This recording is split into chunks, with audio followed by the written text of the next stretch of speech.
ndoa zetu zimegiliwa na wazazi, kemea hiyo roho. Mpe Mungu nafasi, na ndoa inahitaji kutolea zaka na fungu la 10. Usipotoa zaka na fungu la 10 na shetani aingie kwenye maisha. Bwana Yesu, ninakushukuru.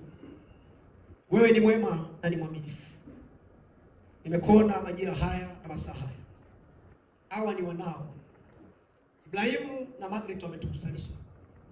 Na Mungu anakusudi kwa ajili yao. Wawezeshe kwenye watoto wao naye. Lakini wenye changamoto za ndoa, wewe mamlaka ya neno ambalo Mungu amenipa, nasitangazia uzima, nasitangazia afya, nasitangazia amani. Nyumba yako sio nyumba ya kituo cha polisi. Nyumba yako kuanzia leo iwe ni usalama. Nyumba yako kuanzia sasa iwe ni nyumba ya faraja, iwe ni nyumba ya kimbilio, iwe ni nyumba inayojenga watoto, iwe ni nyumba inayofundisha hekima, iwe ni nyumba inayozalisha uchumi, iwe ni nyumba inayotengeneza vitu vya maana, iwe ni nyumba inayodumu, isiwe ni pango la wanyang'anyi, iwe ni nyumba yenye usalama, iwe ni nyumba yenye baraka, iwe ni nyumba yenye makimbilio, iwe ni nyumba ya amani, katika jina la Yesu. Amen. Shangilia Bwana.